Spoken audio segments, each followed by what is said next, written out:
Let's open in prayer. Almighty Father, God in heaven, you know that we are all gathered here every Thursday so we can hear about you. Listen about what you have to say about our specific lives, about the people that you want to touch, Lord.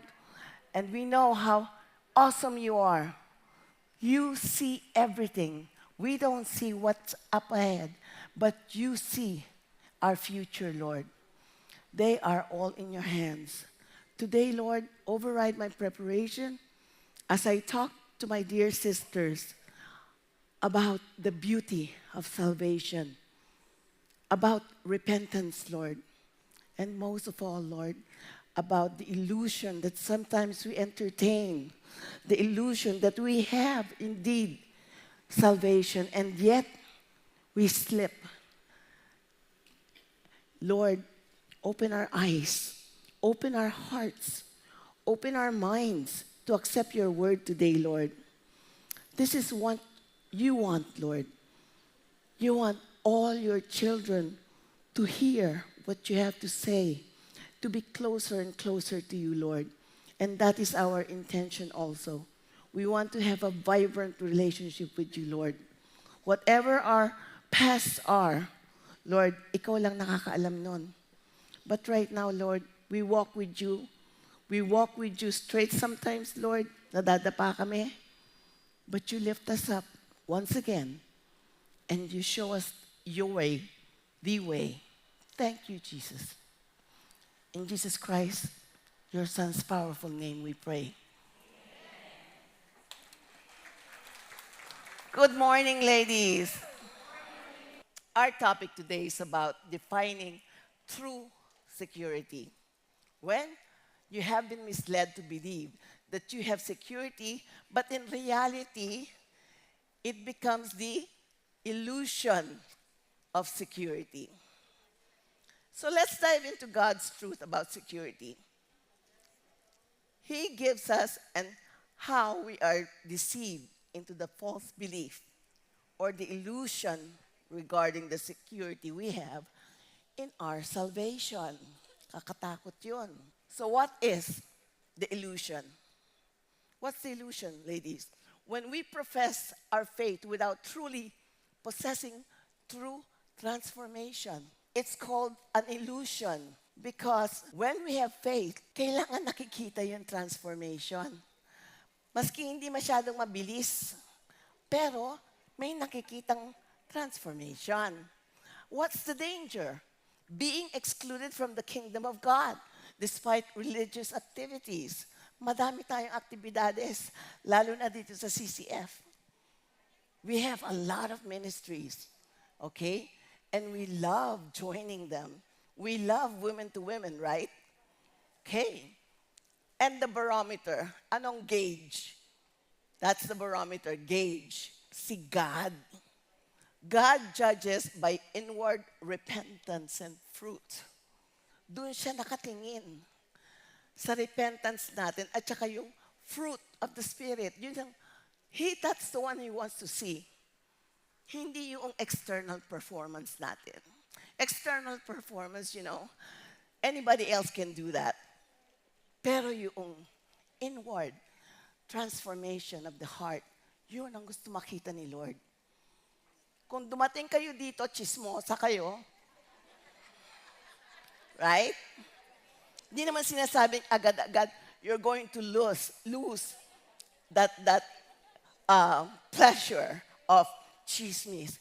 Pero, sinasabi, transformation, unti-unti nawawala yung desire mo mag-chismis. Di ba?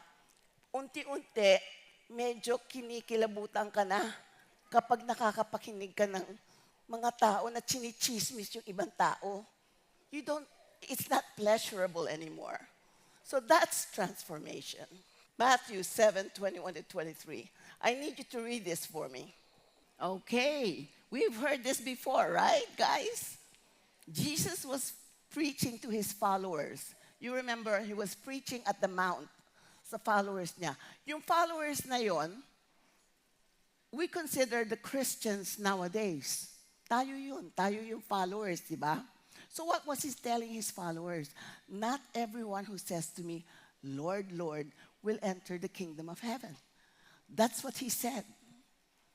Anong challenge ni Jesus? Jesus' challenge was presenting to his followers was to examine their beliefs. Anong paniniwala ninyo? He was pointing out that addressing him as Lord doesn't necessarily mean that they belong to his kingdom. Hindi makukuha yun sa pagtatawag na Lord, Lord. Okay? The Jews in Jesus' time believe, naniniwala yung mga Hudyo, ang panahon nun, yung bloodline nila, yung association nila with Jesus, and them calling their father Abraham, di ba? That's what the Jews called Abraham, their father. Akala nila, this makes them one of those who will go to heaven. Okay? Just like us, di ba? They also believe that obeying the law given by Moses and the practice of offering sacrifices gives them salvation also. Okay, so yung mga offering nila, sacrifices nila, ganun din tayo hanggang ngayon. In short, Jesus wanted to dispel those erroneous belief. He wanted them, anong gusto niya? He wanted them to repent. In Hebrew, it means teshuvah, literally meaning to return, turning, to change their minds. Yun ang gusto ni Jesus. Jesus continued and said, many will say to me on that day, Lord, Lord, did we not prophesy in your name?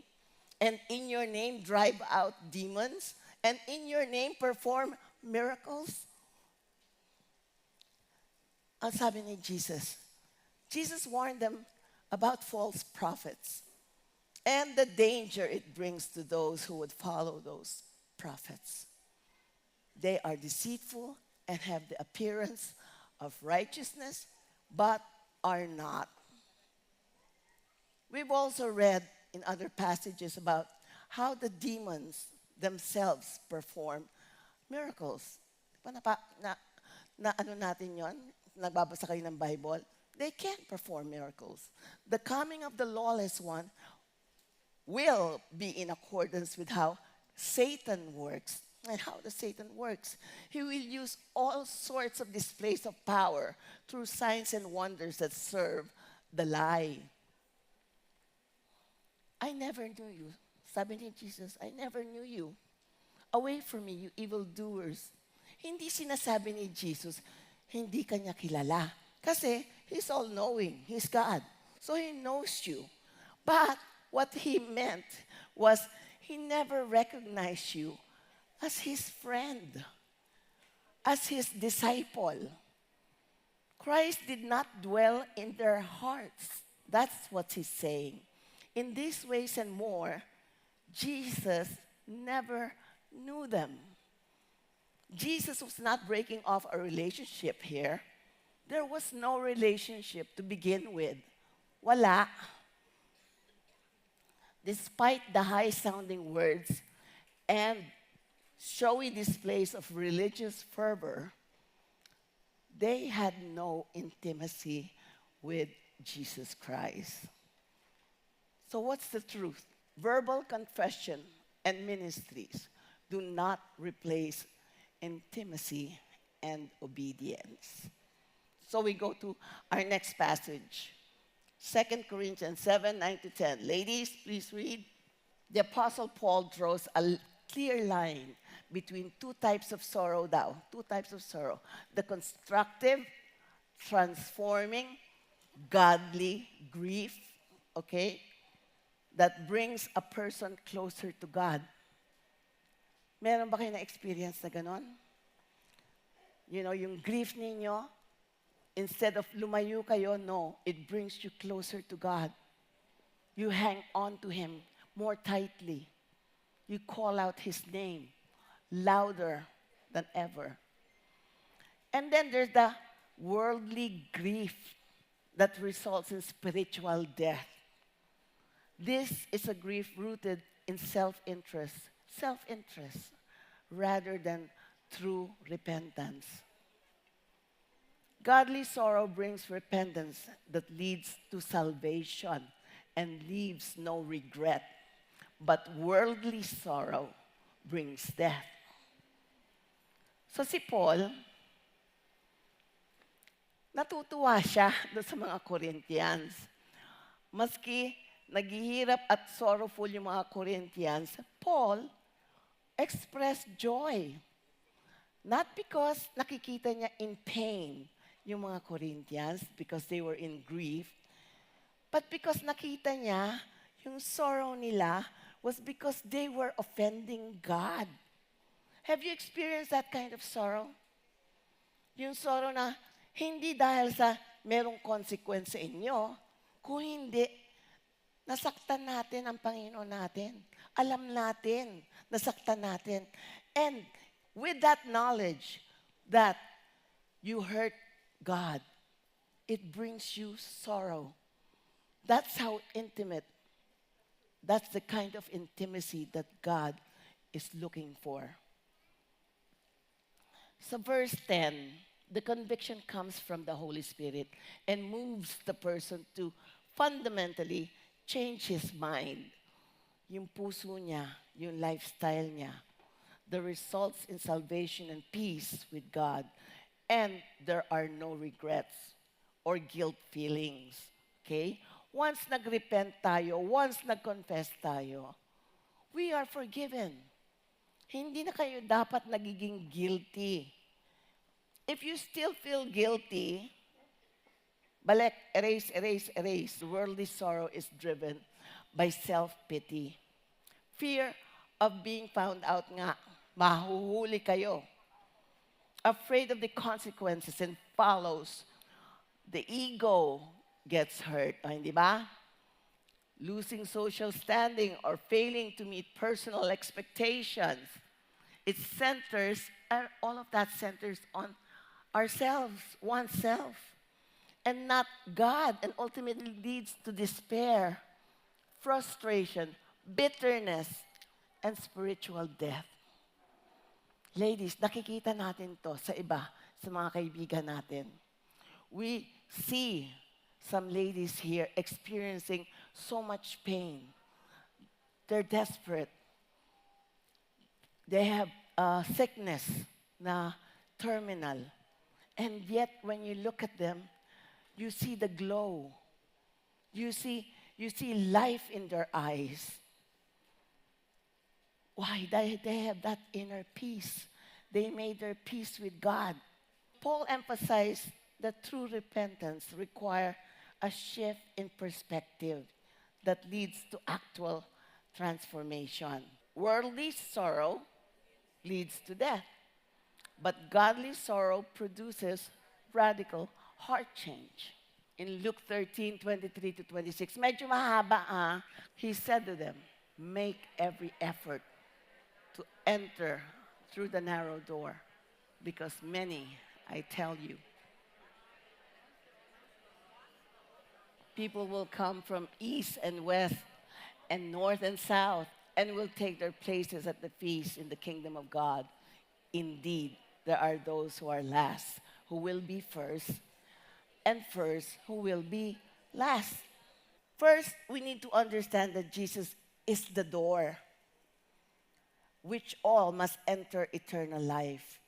There is no other way. Walang ibang paraan to enter. Diba? Jesus is the way, the truth, and the life. That's in John 14:6. Diba? The door is narrow because si Jesus na nga yung door. Isa lang siya. Kaya hindi natin po pwedeng dalhin yung ating mga Louis Vuitton bag. Wala tayong madadala. We can barely squeeze in that door. What God wants to see is you, your life, your transformed life. Yun ang gusto niyang ipapasok. Hindi yung mga na-acquire natin dito. Many will attempt alternative routes to God, but they will all be man-made rules and regulations, false religion, or self-effort. So entering the narrow door Hindi ito madali. It's not easy, ladies. Anong tawag dito sa Greek? Agonosomai. Sabi, agonosomai. You translate that in English, it means to agonize. We seek to enter the narrow door by struggling and straining, like an athlete straining to get to the finish line. But let's be clear here. Nobody will enter or earn heaven through striving for it. Entering the narrow door is difficult because we are being opposed by what? Sarili natin. Human pride. Our natural love for sin. Remember, we are made of the flesh. And we are far away from eternity, a life far from God. Jesus' statement to strive to enter is a command to repent and enter the narrow door. Yun ibig sabihin. Yung door na yun, narrow, kasi you have to squeeze in. Mahirap. You have to strive to get in there. And so, that is repentance. Alam nyo, hindi madali mag-repent. Di ba? Kung minsan hanggang ngayon, hindi pa rin tayo nagre-repent eh. There are still some sins that we need to repent from. So in 2 Corinthians 7:9-10, yung statement na to strive to enter is, in fact, yun na nga, the act of repentance. In the beginning of my narrative, we spoke about how repenting of our sins could be so difficult. Let me give you an illustration of what it looked like when I was called to repent. Short testimony, guys.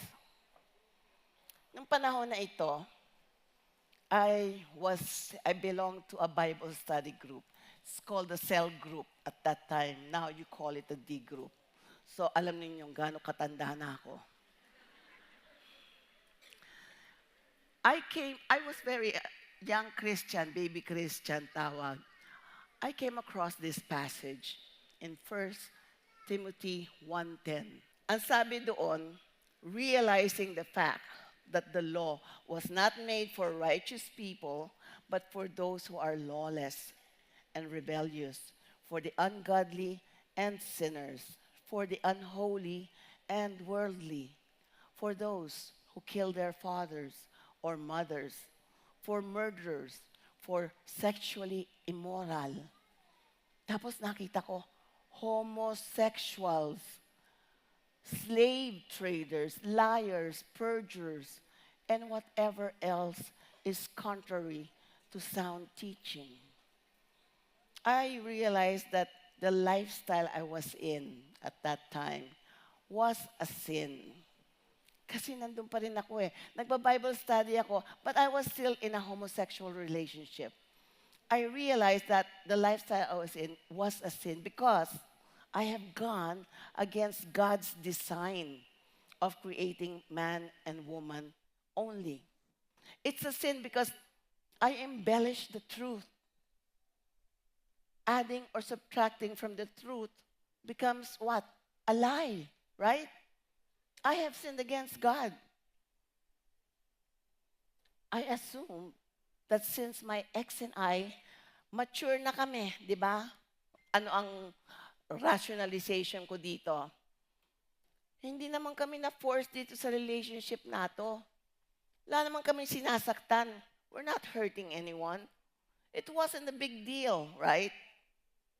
But wait, the Bible says it is. It is a big deal to God, and it is a sin. The truth is that I was hurting God by my disobedience. After God confronted me with His truth, I knew I had to make things right with Him. I admitted my sin against God, and I confessed and asked for forgiveness. And I thought, oops, that's it. Ang dali, ano? confess ka, admit mo, ask for forgiveness. Pero, yung part na yun ang madali. Because the difficult part is, paano ko ngayon i-make right yung wrong? Okay? So, just thinking about it, I had to go to what? Ito nga yung sinasabi ko, agonizomai. I was agonizing. You know, madaling makipag-break kung merong kasalanan yung kabilang tao. Yung partner mo, madali yun. You have good reason. Pero pag walang rason, kung hindi, what? Tutuloy natin. I agonized because I knew I had to break someone's heart and my heart. Kinausap ko siya. I spoke to her and I told her the truth na na-convict ako ni Lord because of what I read in the passage and na-convict ako because of our lifestyle. It was agonizing because I didn't want to hurt her, but God had to be my priority. Meron pinag-give up sa atin si Lord? Is God asking you to give up something in your life that is not pleasing in His eyes?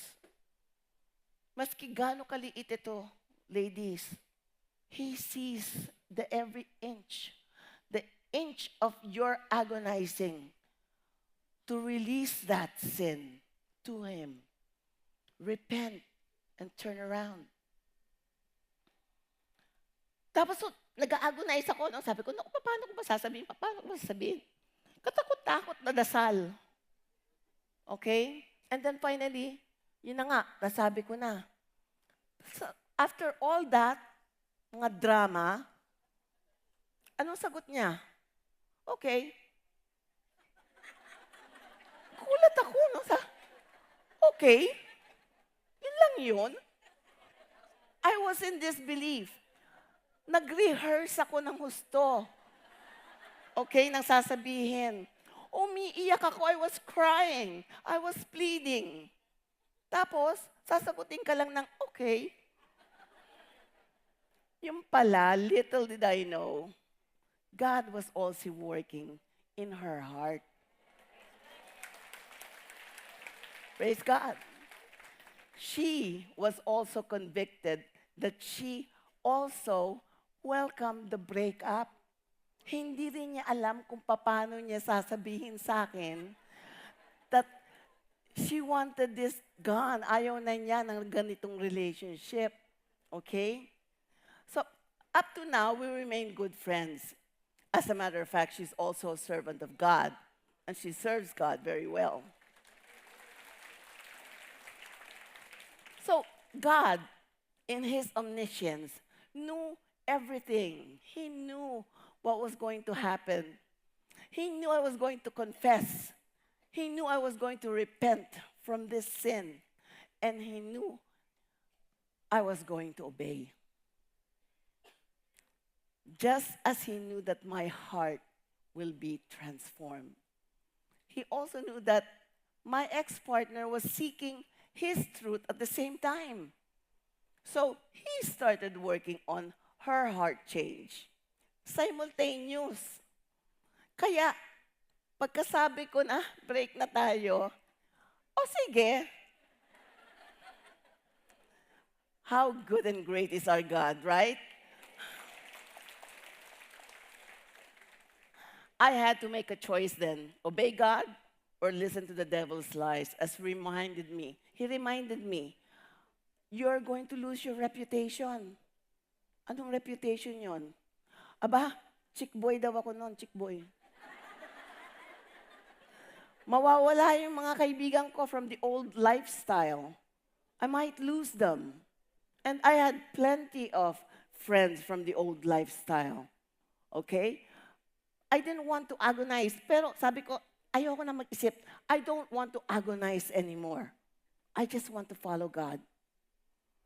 So, which door do we take, ladies?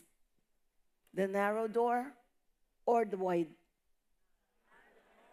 This question should be a no-brainer.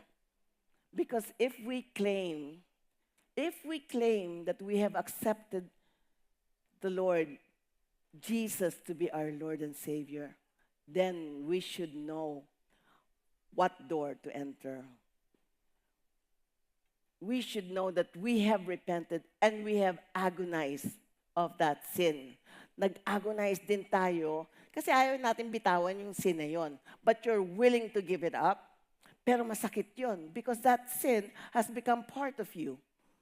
It's right there. Pag tinanggalan ka, when that part of you is removed, that hurts.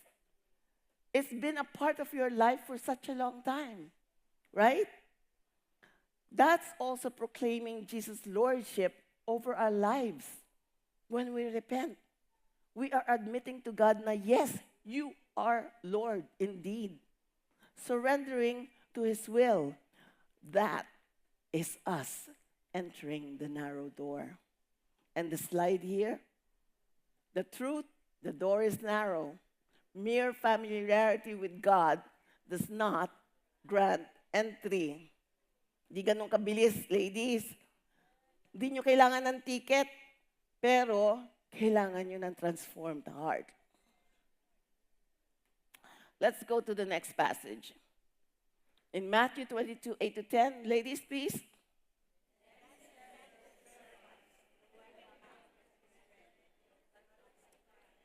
But many are invited, but few are chosen. Okay? Bigyan natin ng konting background history lesson ito. Okay?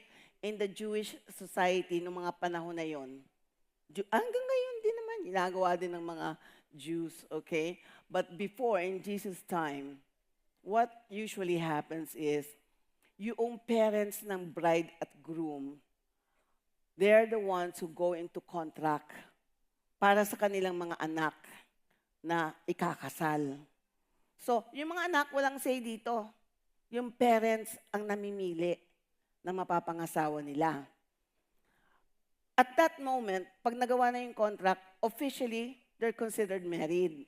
Pero hindi pa sila magkasama. They're not living together. Okay? The bride goes back to her parents. That's where she's going to live.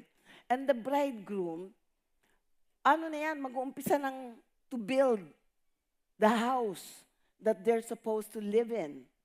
Okay? At pag natapos na yung pagbibuild niya, ano gagawin? Pupunta siya doon sa kanyang bride without notice. Ladies, without notice. Kukunin niya yung bride niya. Saan familiar ito? Yung, He will come. Hindi ninyo alam, ha? Sige.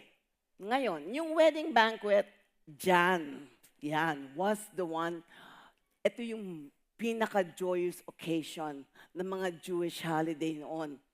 It lasts almost a week, itong piyestang ito. In his parable, Jesus was comparing heaven to a wedding banquet that a king had prepared for his son. Many people were invited, but when the time for the banquet came, everybody refused. Diba? So, the king was mad and has his servants give out invitations to anyone. Anyone. Sabi niya, sige, basta mamigay kayo ng mga invitations outside. During the feast, the king noticed, napuno nga yung hall kasi nag-imbita sa labas eh. So, during the feast, the king noticed a man who was not wearing the supplied wedding clothes. Kasi, ladies, nung panahon nila noon, pag imbitado kayo sa wedding feast, they supply. The husband, yung ceremony mismo, yung host, ang nagsusupply ng wedding garment dun sa mga bisita. So, ni-research ko itong itsura, sayang hindi ko pero ang itsura parang apron. Pero siguro mas magandang merong mga burda-burda sigurong apron. Pero pare-pareho itsura nila ng mga guests doon. It was traditional that the guests of wedding banquets were supplied with wedding garments. Eventually, nakita siya nung hari kasi hindi niya suot yung wedding garment that was supplied to him. So he said, Tinanong niya, di ba? Tinanong niya, paano ka nakapasok dito? Why are you here? You're not wearing the wedding garment that you're supposed to. Eventually, he was thrown out. He was tied and he was thrown out. The king, ito na ang analogy natin. The king is God the Father. And the son being honored at the banquet was his son, Jesus Christ. The invitations were held by the Jewish people. Doon binigay una yung invitation. Okay? But when the time came to go to the banquet, which is God's kingdom, they refused. Meron silang mga rason. They refused to accept Jesus as their Messiah. Kaya, hindi nila inaccept. Ano nangyari? The invitations were given out to the strangers outside. And those strangers represent the Gentiles. Yun yung mga Gentiles inimbita kasi dininay ng mga Jews yung kanilang invitation. Our wedding garment is the righteousness of Christ. Kaya God is the one who is supplying us with His righteousness through Christ.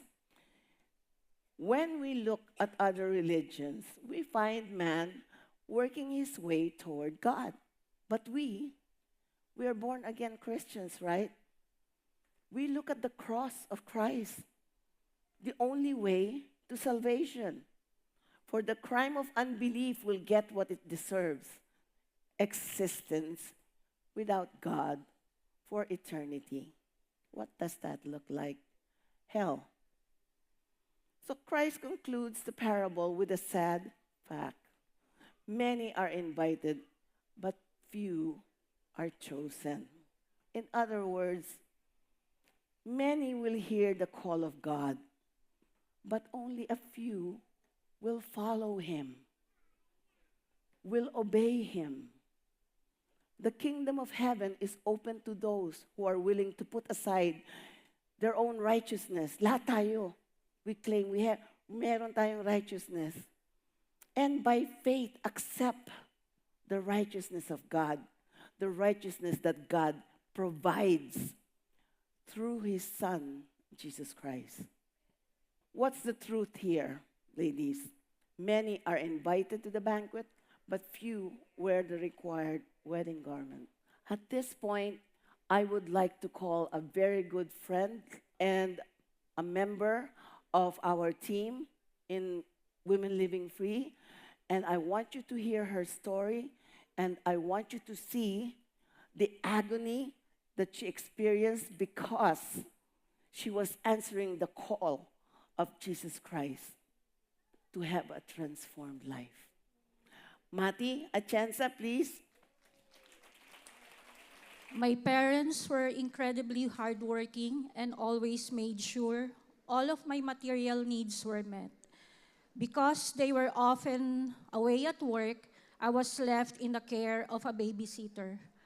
Unfortunately, when my parents weren't around, this babysitter subjected me to various forms of abuse. Reflecting on my childhood, I believe this trauma from my babysitter was where both my anger and my sexual attraction to the same sex first originated. My parents, nanay and tatay, both became Christians in 1994. They were actively involved in their church, regularly attending services, preaching to others, and even establishing a church in Laia to spread the word of Jesus Christ to the local community. They also ensured I was immersed in faith through youth camps, youth ministries, and various church activities, hoping I would grow closer to God. Despite my participation in church and Christian activities, I understood God intellectually but lacked a personal relationship with Him. I live a life consumed by vices, smoking, drinking, including constant partying, pornography, lustful desires, uncontrollable rage, and multiple same-sex relationships with different women. I was fully devoted to worldly pleasures. In 2006, my tatay passed away from colon cancer, which brought financial struggles. However, Nanay's unwavering faith in God sustained my family. My turning point came in 2021 when Nanay also passed away. Her death shattered my world. The pain was unbearable, leaving my heart in pieces. I lost my appetite, struggled with insomnia, and often found it hard to breathe. I became extremely thin and looked constantly ill. Overwhelmed by regret, I was angry with myself, so angry. I contemplated death daily and my mental health deteriorated, leading to multiple hospital visits where I feared my life was ending. One day, I called and told my tita, "Tita, I can't take this anymore. Are you going to church? I want to come with you." During the church service, memories of Nanay and Tatay flooded my mind, bringing me to tears. A pastor from another church and Nanay cell group prayed for me, marking the beginning of my spiritual journey. I surrendered my life to God and accepted Jesus Christ as my personal Lord and Savior. By God's grace, I am saved. Praise God. Oh, there's more. My story of victory continued as the Holy Spirit started to convict me of my struggles with same-sex attraction and anger. In my same-sex relationships, everything felt completely right and natural to me. For years, I lived with a woman and stepped into the traditional role of a man in our dynamic. Having lived this lifestyle since high school, it was the only way of life I truly knew. At the time, I was completely certain that it was the correct path for me. Despite attending church, I still that my same-sex relationship was compatible with my faith, assuming my salvation was secure through accepting Jesus as my Savior. But I was so wrong. I remember listening to a sermon by Pastor Peter Tanchi on 1 Corinthians chapter 6, verse 9 to 10, which warns that neither the sexually immoral, idolaters, adulterers, men of practice, homosexuality, thieves, the greedy, drunkards, revilers, nor swindlers will inherit the kingdom of God. Hearing those words broke my heart. I suddenly realized that the lifestyle I was living was not pleasing to God. For weeks, the weight of that realization made me want to avoid church altogether. But the conviction of the Holy Spirit was too strong to ignore. I knew that God was deeply calling me to return to Him. I committed to attending church regularly. I also decided to join discipleship group. In May 2025, my cousin encouraged me to attend the True Life Retreat, which was a profound experience. A fellow True Life Retreat member invited me to attend the Women to Women Fellowship at CCF Maine. She was persistent, constantly messaging me on Viber and encouraging me to go. She's seated right there. I accepted her invitation. On my very first day, the usher led me to table number 85, which was facilitated by Miss Marlene Estrera. the head facilitator of the Women Living Free ministry. Everything changed after that day. The feeling was completely indescribable. I walk away with an even deeper, more profound love for God. Through actively participating in Wow Thursdays at CCF Maine and our Wednesday Zoom meetings, I developed a strong conviction to consistently read the Bible, do my daily devotion, and having more quiet time with God. As a result, praise God, as a result, I have gained a deeper understanding of His truth and design, and I now truly comprehend the depth of Jesus' sacrificial love for me. Most of all, I felt nothing but genuine love from the ladies in the WLF ministry, never a judgment. This process has led to a growing conviction in my heart that my same-sex relationship was not aligned with God's will. I began to experience a sense of awkwardness, guilt, and lack of peace. My ex-partner noticed my emotional distance, which ultimately led to our breakup. Surprisingly, after our separation, I found a profound sense of clarity and peace. I believe that this was God's intervention, guiding me toward where I truly need to be by living that lifestyle, restoring my identity in Him, and being controlled by the Holy Spirit so that I may respond rather than react in anger. I realized that we are created in God's image and likeness. God did not create me to be burdened by anger, nor He designed me for the same-sex attraction. He created me to be special, molding me carefully by His loving hands. Ultimately, He gave me the free will to choose Him or not. I praise God that despite of all the hurt and pain I have endured, I chose to run back into His arms. Praise God po.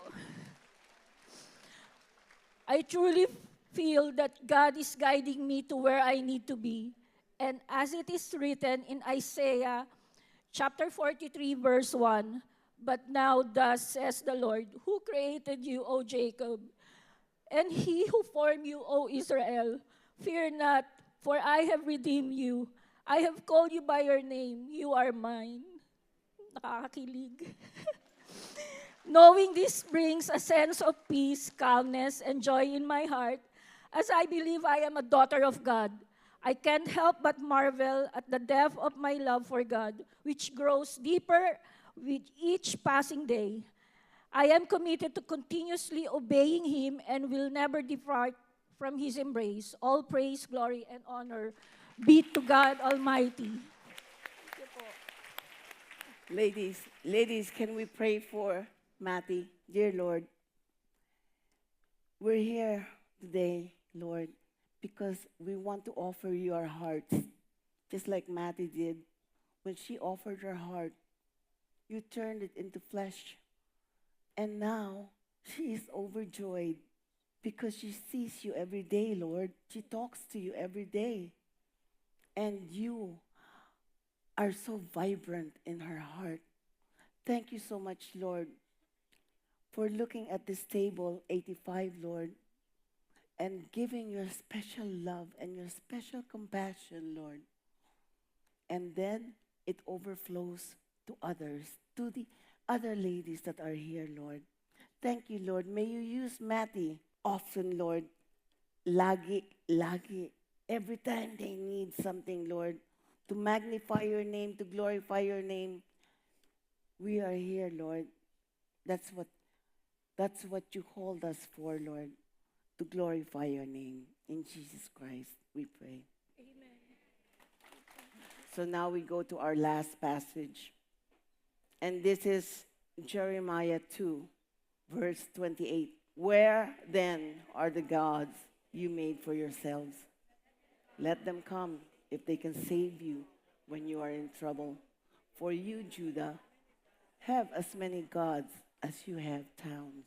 Jeremiah, if you don't know yet, was one of the almost last prophets in the Old Testament. And he was called the weeping prophet.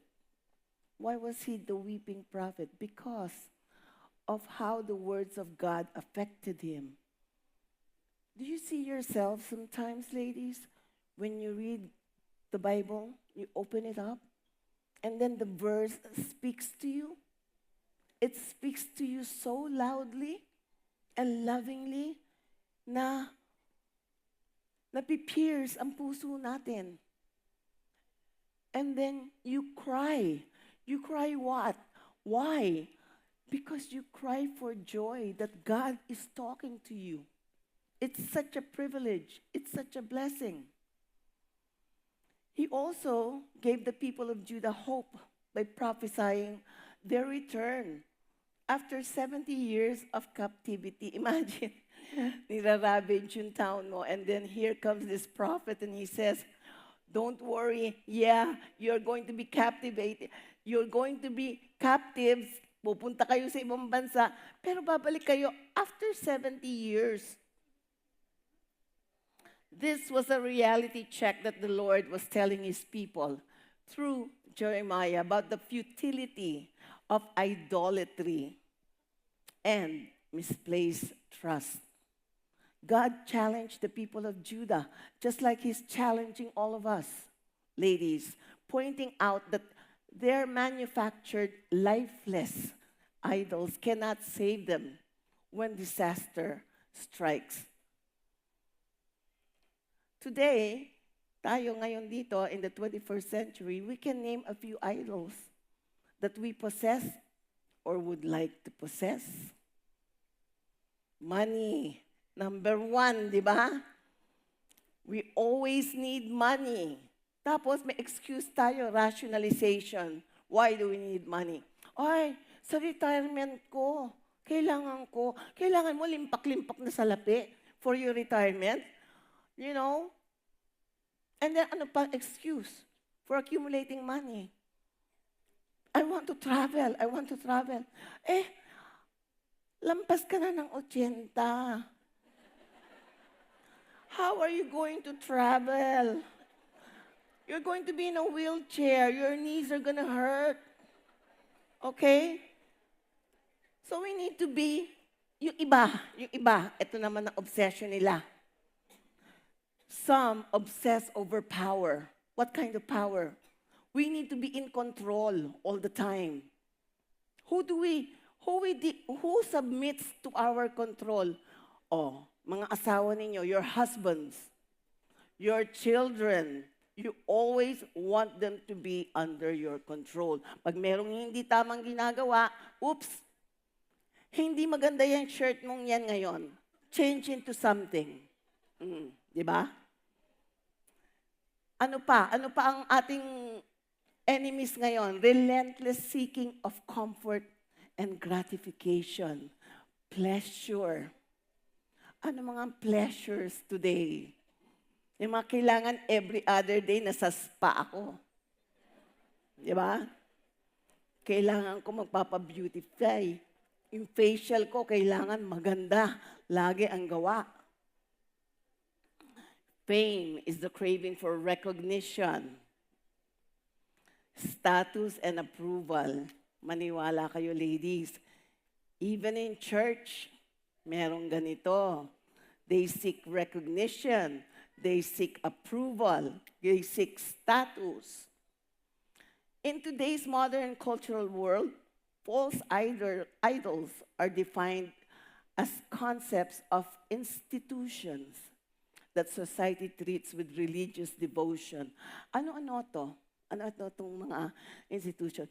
Technology and social media.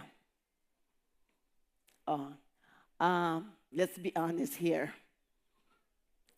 Binavalue ninyo yung mga follower counts, yung mga likes sa mga pinost natin. Tingin tayo ng tingin, nakakailang like na ako. Diba? How much do you value yung algorithms, yung mga digital engagement natin? Isa pa, yung physical appearance. ano, hina-highlight natin yung mga, ina-idolize natin yung mga kabataan. Kasi yung mga kabataan, they still have that firmness in them. Na tayong tumatanda na, medyo nagsasag. So, tinitignan natin, ina-idolize natin, oh, I was like this when I was young. Slim pa siya, slim. Ngayon, medyo meron na akong bulges. Pero I was slim at one time. So what do? You try all sorts of exercises. Maski ano dyan, bibiling ko. O ito sinasabi po, pwede akong maglakad. I can go jogging for a long, long time. This will improve my body. Then we have our status at work. Sa trabaho natin, we derive our worth and identity from our career titles and corporate success. Don't you, ladies? So the truth here is what?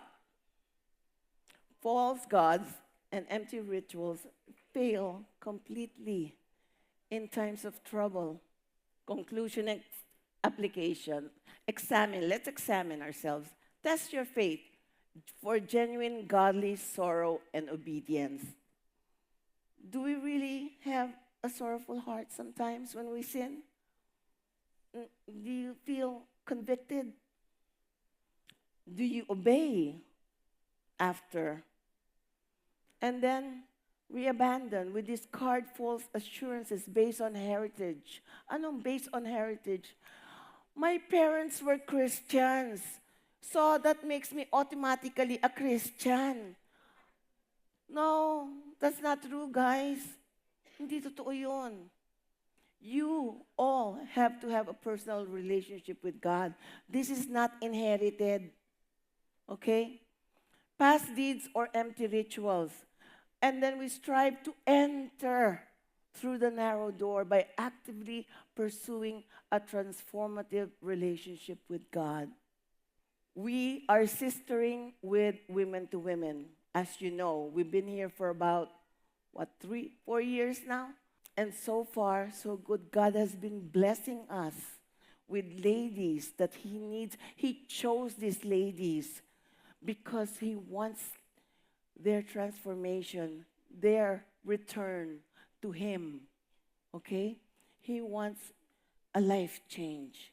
So, what's our vision? Very similar to CCF's, of course, to see a spirit-led movement of millions of loving and transformed women, committed followers of the Lord Jesus Christ, meeting in small groups and communities, bringing transformation to lives, families, communities, and nations for the glory of God.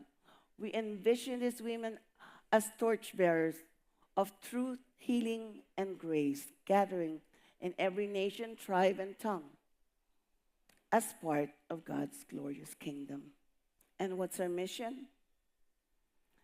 As a ministry under Christ Commission Fellowship and fully aligned with its core beliefs and statement of faith, Women Living Free exists to what? Honor God by pointing women to Jesus Christ so that He may transform them into Christ's committed followers who in turn will lead others into the same transforming relationship with Christ. That is such a privilege, ladies. And what's our mission? In Matthew 28:18-20, Women Living Free leads this movement with deep conviction that only Jesus Christ can transform hearts. And the church must rise to be a safe place where that healing can begin. So I'm asking you, ladies, help us out. If you know anyone out there who needs to hear God's truth, but is a bit hesitant because of the lifestyle that they have, tell them that there's a place for them. They can come. No judgment. Okay? Only loving faces. Like Mati. Oh, di ba? Then you will know the truth, and the truth will set you free. That is our life verse for the ministry.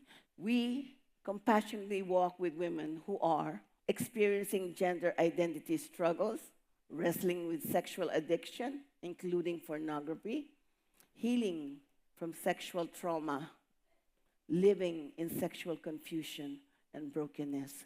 We disciple them with truth, grace, and love, not by force or shame, but through Christ centered teaching, spirit filled mentoring, and authentic relationships in small groups. We have an online session every Wednesday. We have women to women right here at Wow Thursdays.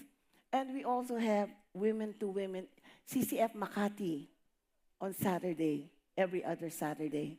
Any one of you who would like to register and find out more about this ministry, you can take a snapshot. And until I see you next time again, thank you.